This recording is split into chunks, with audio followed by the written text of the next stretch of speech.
Bismillahirrahmanirrahim. Assalamu alaikum, dear students. My name is Aisha Mahmood, and I am your instructor, facilitator, and mentor. I welcome you all to this online course, and its name is Introduction to Information Technology.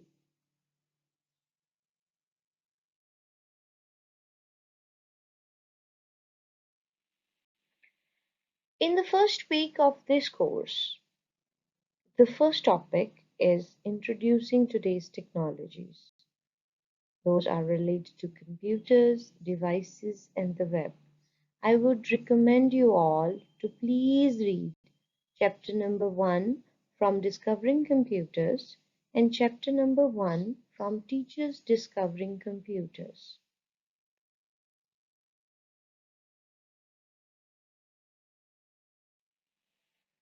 At the end of this week, you will be able to explain the difference between computer literacy, information literacy, integration literacy, and digital literacy.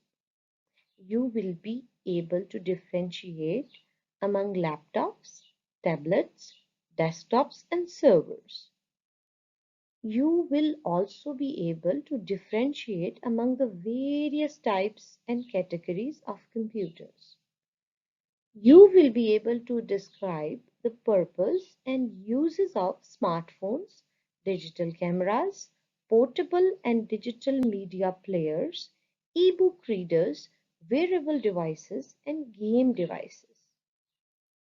You will also be able to describe the relationship between data and information. You will also be able to briefly explain various input options, output options, and storage options.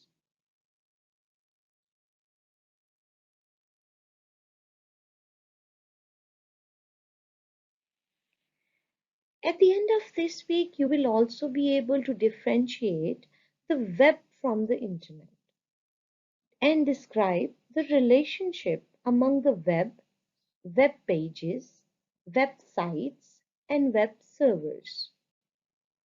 At the end of this week, you will also be able to explain the purpose of a browser, a search engine, and an online social network. You will be able to briefly describe digital security risks associated with viruses and other malware, privacy, your health, and the environment. You will be able to differentiate between an operating system and so many of applications. You will also be able to differentiate between wired and wireless network technologies and identify reasons individuals and businesses use network. You will be also you will also be able to discuss how society use technology in education, in government, in finance, in retail, for entertainment, in healthcare, for science, for traveling, for publishing, and for manufacturing. You will also be able to identify technology used by home users, small and home office users, mobile users, power users, and enterprise users.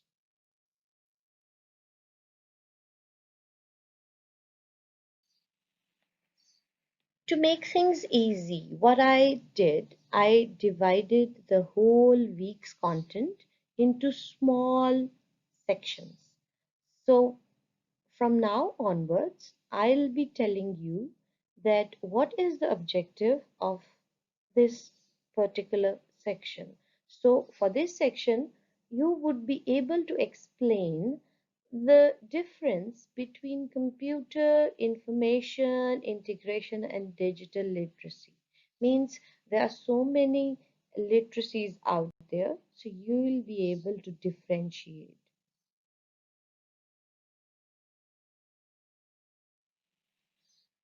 In a normal weekday, you may complete a homework assignment, or you may be able to watch a streaming video using your laptop. You can also flip through news headlines, and yes, you can make dinner reservations using your tablet. You can search for directions, and you can also find out local weather forecast while listening to music on your smartphone. Yes, you can edit a video on a desktop computer, and you can share photos online from your digital camera with your family and your friends. These and many other technologies are an integral part of everyday life, at school, at home, or at work.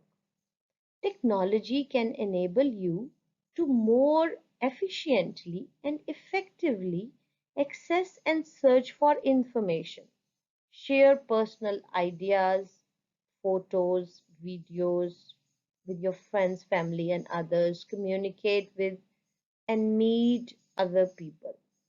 You can also manage your resources, you can manage your finances, you can shop for goods and services, you can play games or access other sources of entertainment. In fact, you can keep your life and activities organized, and you can also complete your business activities. People who can accomplish these types of tasks using technology often are said to be tech savvy.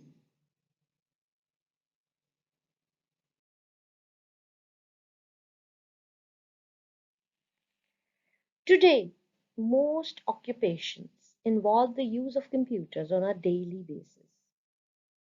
As the world of computers and computer related technologies advances, it is essential that you gain some level of computer literacy. That is, you must have current knowledge and understanding of computers and their uses. Okay, let's talk about information literacy.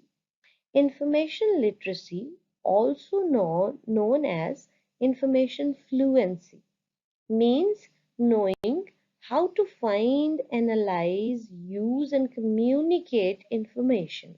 Information literacy is the ability to gather information from multiple sources, select material, yes, the relevant material, and organize it into a form that will allow the user to make decisions and take specific actions.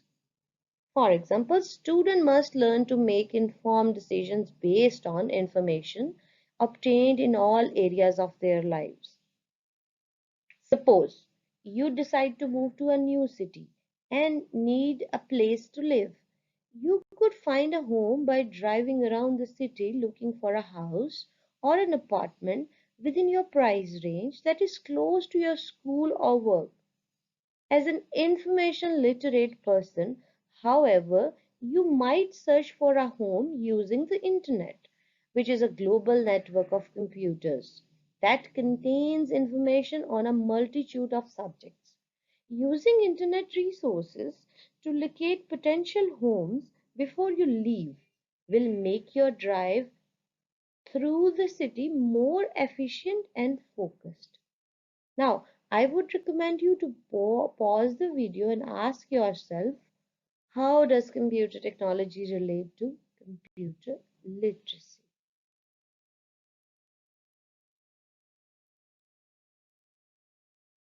Okay, I hope you have figured it out.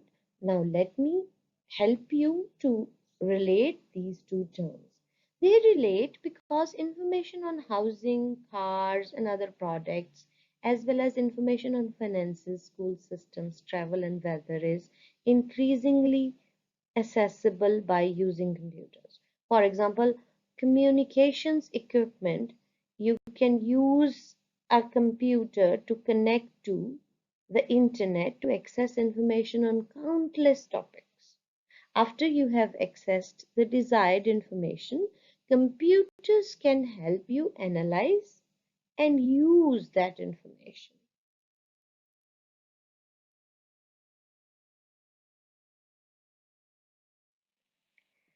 Because technology changes and you must keep up with the changes to remain digitally literate. So, digital literacy involves having a current knowledge and understanding of computers, mobile devices, the web, and related technologies. So, this course presents the knowledge you need to become digitally literate in today's era.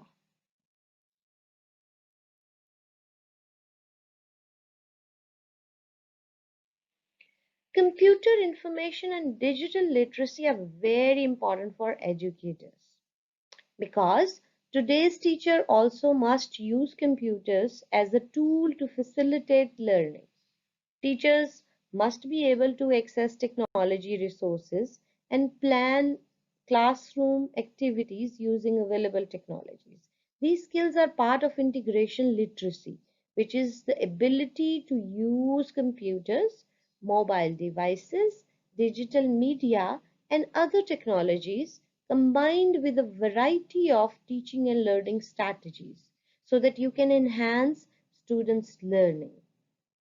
Integration literacy means that teachers understand how to match appropriate technology to learning objectives.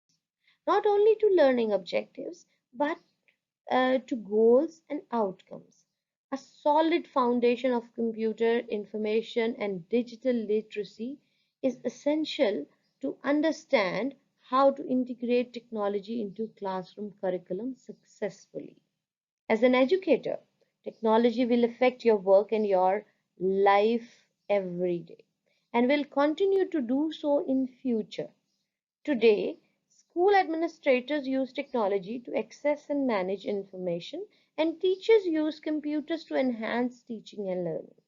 The computer industry is continually developing new uses of computers, mobile devices, and digital media while also making improvements to existing technologies. Learning about computers, computer devices, mobile devices, digital media, and other technologies will help you function effectively in society and to help you become a better facilitator of learning.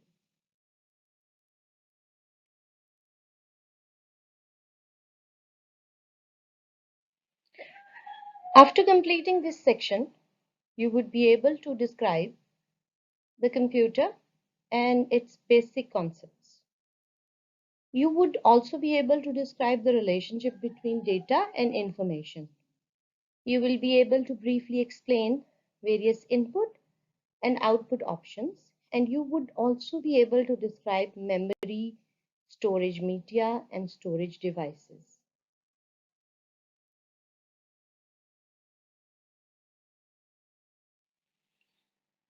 A computer is an electronic device operating under the control of instructions stored in its own memory that can accept data, which is also called the input, process the data according to the specified rules, produce information that is called the output, and store the information for future use. In other words, a computer is a computational device.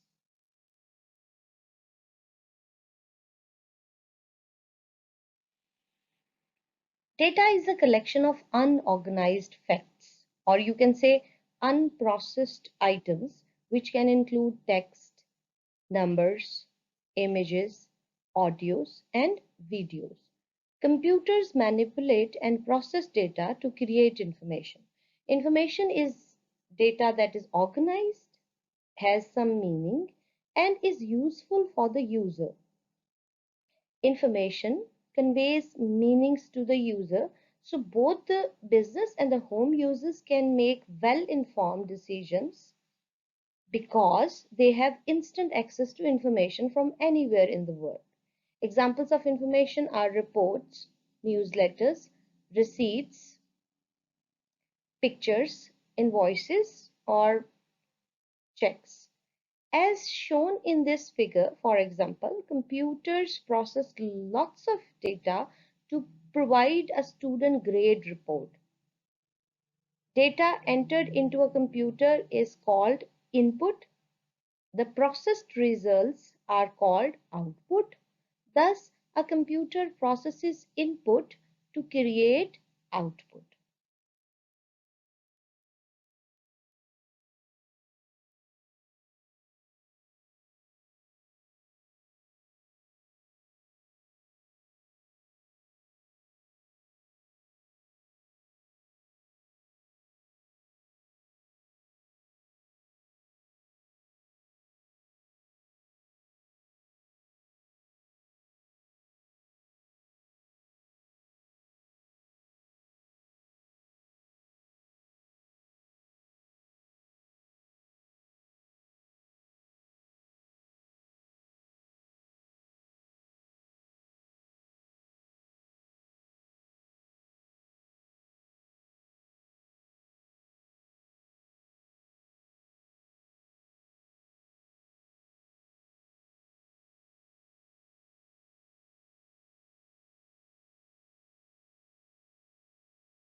Many daily activities either involve the use of or depend on information for a computer.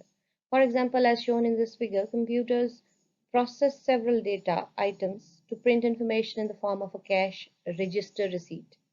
Let's try to understand this example stepwise. As the first step, cashier scans or enters items purchased and the amount received from the customer. These items are entered into the computer as data. As a step 2, the computer receives the entered data, stores it, processes the data into information, that is in the form of receipt, and stores the resulting information. In this example, the storage and the processes means that computer stores entered data, computer computes each item's total price. How? By multiplying the quantity ordered by the item price. For example, if we have two items of value 1.49 rupees, you will get 2 into 1.49 is equals to 2.98 rupees. It organizes the data and it sums all the item total prices to determine the order total due from the customer. It calculates the change due to customer by subtracting the total order from amount received. So it stores the resulting information. So as a step number 3, the resulting information in the form of a cash register receipt is printed for the customer.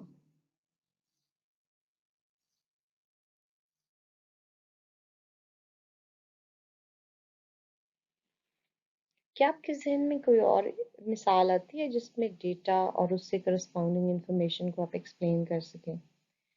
सोच लें थोड़ा सा और फिर मैं आपकी help करती हूँ by explaining an example that is related to you. अच्छा, आप सब जब भी एग्जाम देते हैं तो आपको रिजल्ट मिलता है ना, तो अब आप उस रिजल्ट के सिनेरियो में देखें कि आपका डेटा क्या है और इंफॉर्मेशन क्या है. सपोज आपका नाम, एड्रेस, ईयर, आपका सेमेस्टर, आपका कोर्स का नाम, कोर्स के कोड्स और कोर्स कितने क्रेडिट का है, ये सब कुछ ऑलरेडी यूएमएस में एंटर किया जाता है. और आपके टीचर को जब कोर्स असाइन हो जाता है तो वो क्या करता है कि अपने असाइंड कोर्स के मार्क्स हर स्टूडेंट के नाम के आगे एंटर कर देता है. अब ये सब कुछ जो है these are termed as data. और आपका यूएमएस क्या करता है, उसको प्रोसेस करता है और प्रोसेस करने के बाद आपके लिए एक सेमेस्टर ग्रेड रिपोर्ट तैयार करता है. तो the information on the grade report includes आपके results obviously, और वो कैलकुलेट करने के बाद बताता है कि जी आपने टोटल क्रेडिट आवर्स अब तक कितने कंप्लीट कर लिए हैं और आपका ग्रेड पॉइंट एवरेज क्या बना है, आपके ग्रेड्स क्या हैं हर कोर्स के अंदर. तो इस तरह से आपको एक समरी मिल जाती है और आपको अपने सेमेस्टर का पूरा रिजल्ट मिल जाता है, जिसमें वो सारे कोर्सेज का रिजल्ट शामिल होता है जो आपने उस सेमेस्टर में किए थे।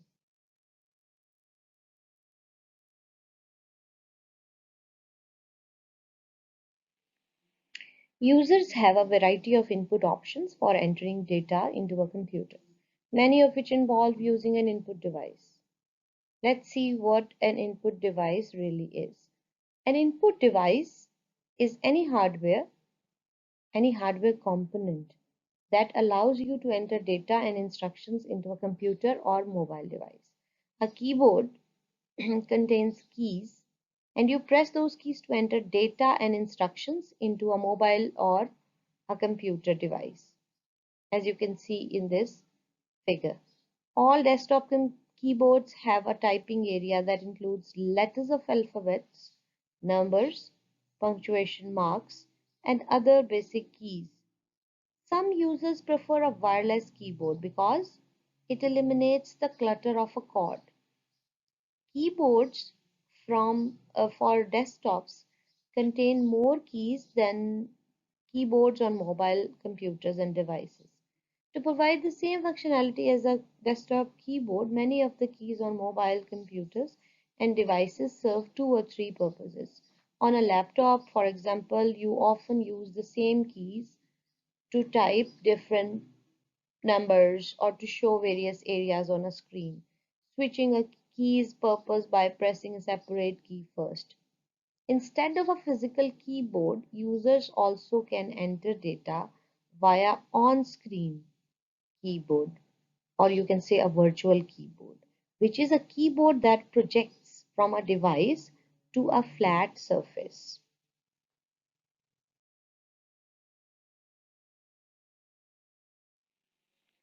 A pointing device is an input device that allows a user to control a small symbol on a screen, which is called the pointer. Desktops typically use a mouse as their pointing device, and laptops use a touchpad, as you can see in this figure.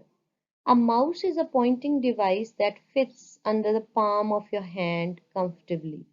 With a mouse, you control movement of the pointer and send instructions to the computer or mobile device. Let's now have a look on this table, which is from the book Discovering Computers, that identifies some of the common mouse operations. As you can see, if you want to position the pointer on the screen, then this operation is called point, and it is basically to move the mouse until the mouse is positioned to that item of choice. If you want to select or deselect an item on the screen or start a program or some file, then you have to perform the operation called click. Click means you press and release the primary mouse button, which usually is the left mouse button. And if you want to display a shortcut menu, then you have to click the right click. Press and release the secondary mouse button, which usually is the right mouse button. And if you want to start a program, or uh, if you want to start a program, then you have to do double click, which means quickly pressing and releasing the primary mouse button twice without moving the mouse.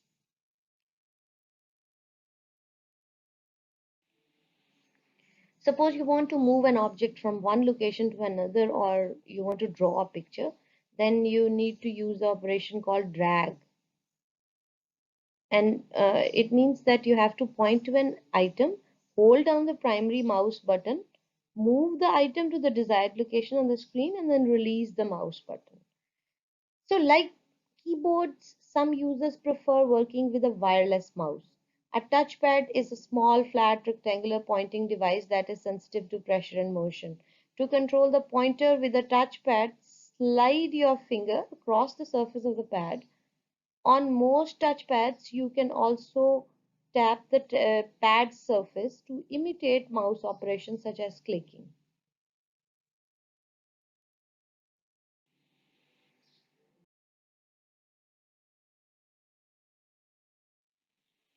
Some mobile devices and computers enable you to speak data instructions using voice input and to capture live full motion images using video input. With your smartphone, for example, you may be able to use your voice to send a text message, schedule an appointment, and dial a phone number. Or you may opt for video calling instead of voice phone call so that you and the person you called can see each other as you chat on a computer or mobile device. As in this example, the video input usually works in conjunction with voice input. For voice input, you use a microphone, and for video input, you use a webcam. A microphone is an input device that enables you to speak into a computer or mobile device. Many computers and most mobile devices contain built-in microphones. You can you also can talk into a headset which contains both a microphone and a speaker. Many headsets can communicate wirelessly with the computer or mobile devices. A webcam is a digital video camera that allows you to capture video and usually audio input for your computer or mobile device.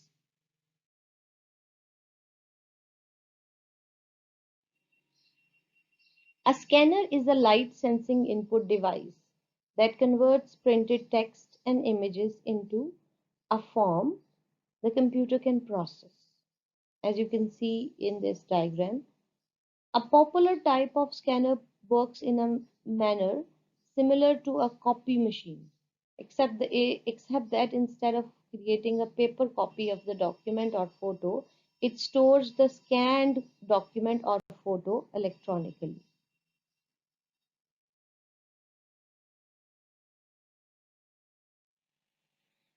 Users have a variety of output options to convey text, graphics, audio, and video, many of which involve using an output device. An output device is any hardware component that conveys information from a computer or mobile device to one or more people. Now we will discuss common output methods. Let's first talk about the printer.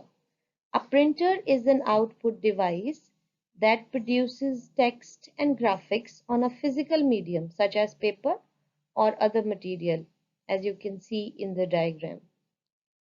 Printed content sometimes is preferred to as a hard copy or printout.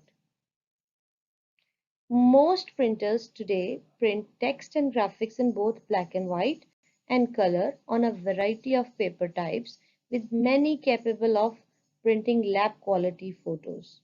A variety of printers support wireless printing, where a computer or other device communicates wirelessly with a printer.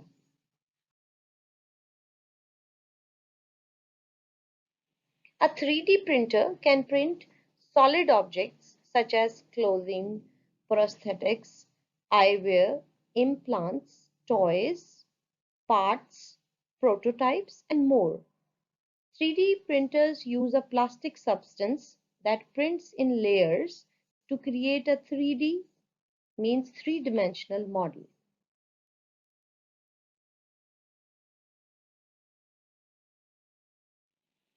A display is an output device that visually conveys text, graphics, and video information. Displays consist of a screen and the components that produce the information on the screen. The display for a desktop typically is a monitor, which is a separate physical device. Mobile computers and devices typically integrate the display in their same physical case, as you can see in this figure. Some displays have touch screens. Home users sometimes use a digital television or a smart TV as a display.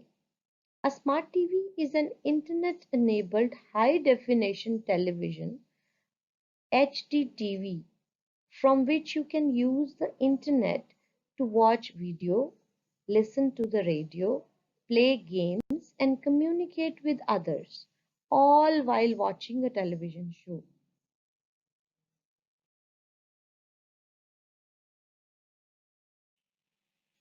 Speakers allow you to hear audio, that is music, voice, and other sounds. Most personal computers and mobile devices have a small internal speaker. Many users attach high quality speakers to their computers and mobile devices, and they also sometimes include game consoles. So that if you want to only hear some sound and you don't want to disturb others, you can listen through your earbuds, as you can see in this figure. Or you can use headphones, which cover or are placed outside of the ear, as shown in the second figure.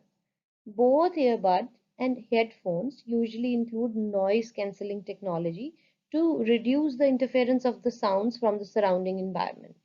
To eliminate the clutter of the cords, users can opt for wireless speakers or wireless headphones. Now pause the video and read from your book, Discovering Computers, to learn how to protect your hearing when using earbuds or headphones. You can also use the search engine to answer the question like what types of headphones are available in the market. You can just try searching by typing the headphone reviews.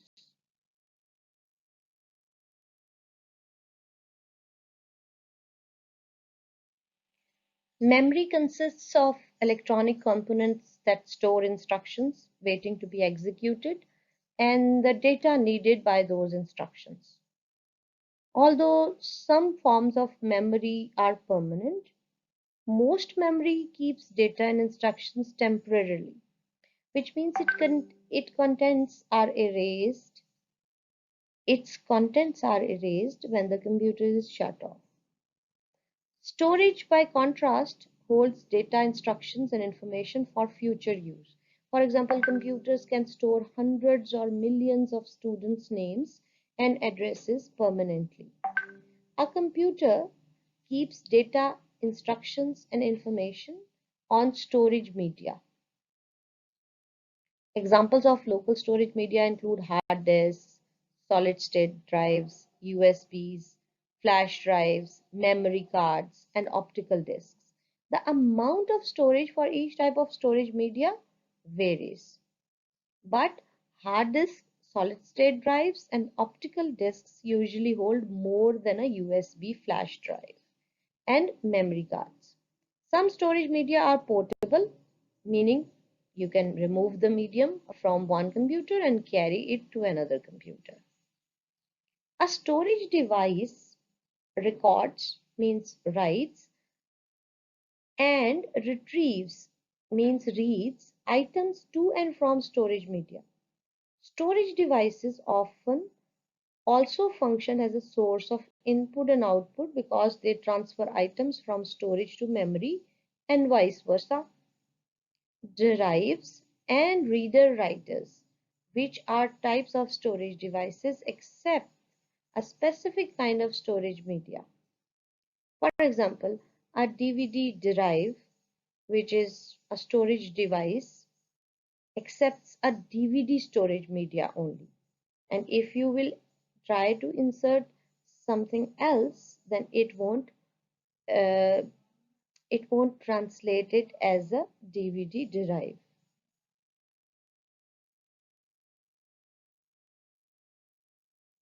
Now, what you have to do is to discover some more. Visit the chapter's free resources to learn more about the media storage capacities.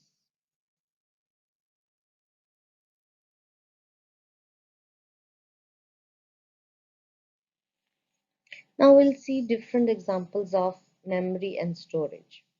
As in the first figure, you can see a hard disk.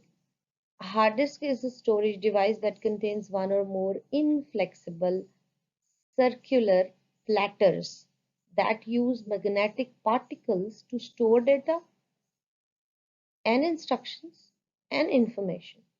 The entire device is enclosed in an airtight, sealed case to protect it from contamination. Laptops and desktops often contain at least one hard disk that is mounted inside the computer's case. Then there is solid state drive. Solid state drive is a storage device that typically uses flash memory to store data. Not only data, but instructions and information as well. Flash memory contains no moving parts, so making it more durable and shock resistant than other types of media. For this reason, some manufacturers are using SSDs, yani solid state drives, instead of hard disks in their laptops, in their tablets, and in their desktops. The third figure is of USB flash drive. A USB flash drive is a portable flash memory storage device that you plug in into a USB port, which is special, easily accessible, opening on a computer or on a mobile device. USB flash drives are convenient for mobile users because they are small and lightweight enough to be transported on a keychain or in a pocket.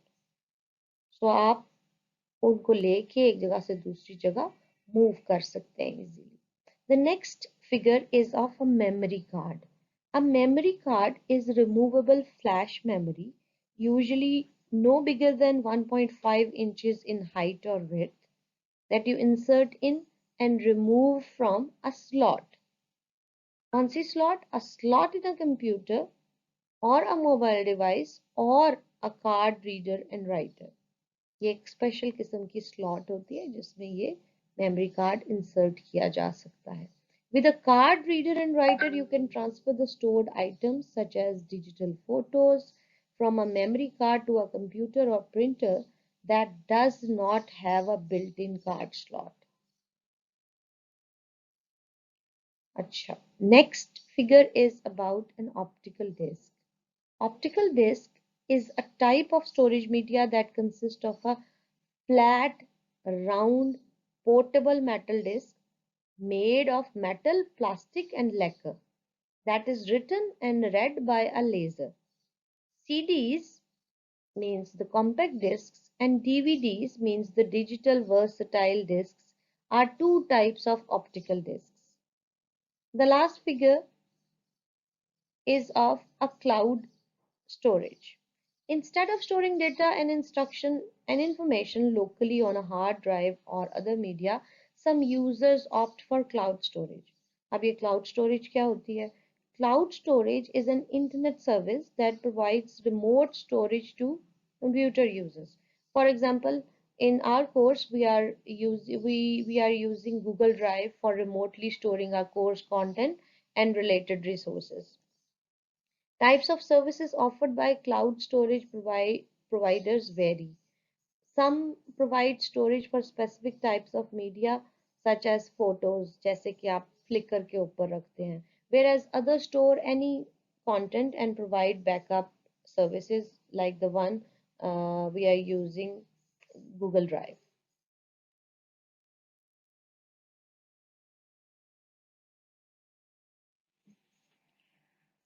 Dear students, इस lesson के end पे I hope you have learned about computer, information, digital and integration literacy कि ये सब होती क्या और इनमें फ़र्क क्या है.